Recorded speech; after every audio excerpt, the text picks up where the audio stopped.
Mathieu Lebouter, j'ai 36 ans, j'exerce 2 métiers dans la pêche, l'un en fédération de pêche du département du Finistère, je suis responsable du développement du loisir pêche. L'autre métier qui est d'être guide moniteur pêche. Je guide sur le sud de l'île de Sein, sur des zones en fait qui concentrent plein d'espèces de poissons.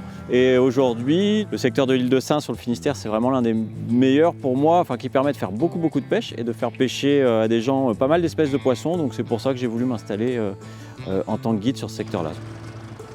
Je propose des sorties de 2 à 4 sur ce bateau-là. C'est une coque aluminium, tout équipé, enfin qui a été vraiment pensé pour la pêche. C'est-à-dire qu'on a transformé un bateau un peu traditionnel de pêche en bateau comme un fishing un peu américain. La particularité, c'est que beaucoup du matériel, c'est des choses que je fais moi-même. J'aime bien pêcher avec des choses que je fais moi-même, donc notamment les cannes, qui sont vraiment la cheville ouvrière du bateau pour faire les poissons.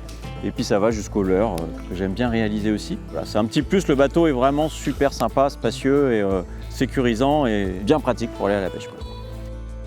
Alors il y a 2 grandes prestations, soit je fais le grand large, en début de saison ou fin de saison un peu pour les gros lieux sur épave, et puis surtout l'été la possibilité de pêcher des requins peau bleue, qui est une pêche assez abordable, qu'on peut même faire à la mouche et puis qui permet de prendre des poissons assez gros et assez rapidement.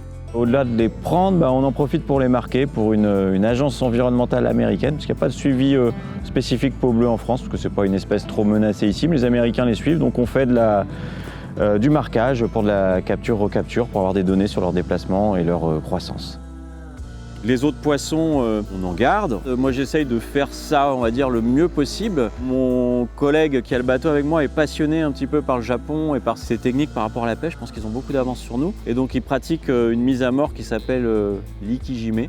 C'est-à-dire que le poisson, je vais lui ôter la vie. C'était quand même un partenaire de jeu, donc je vais faire ça au mieux et le plus vite possible pour pas qu'il ait de souffrance. On va aller détruire son système nerveux pour pas que la chair produise en fait des enzymes qui vont la rendre plus mauvaise. Ça va l'aider à se conserver par un poisson de meilleure qualité. Donc moi, le poisson, il peut être conservé par les clients, bien sûr, dans la limite du raisonnable. Ça leur permet de rentrer avec des poissons qu'ils n'ont pas forcément l'occasion d'acheter en poissonnerie, qui ont un coût quand même qui est relativement élevé. Ça fait partie de la formule. Moi, j'estime qu'un poisson pêché dans la mer à la ligne, c'est ce qu'il y a de mieux par rapport à l'environnement. C'est un poisson qui a été pris de la manière la plus douce qu'il soit et qui n'a pas abîmé son environnement. Et on peut choisir, on peut remettre à l'eau ceux qui sont trop petits. C'est un petit peu la particularité du bateau, c'est que les poissons qui vont sortir de là seront d'une qualité et d'une fraîcheur ultime et puis n'auront pas souffert. Parce que quand on regarde un poisson, faut bien avoir à l'esprit que c'est quand même un être vivant, donc il faut le faire, à mon avis, de la plus belle façon possible, afin que ça prenne le moins de temps possible et que ça soit le plus respectueux pour eux.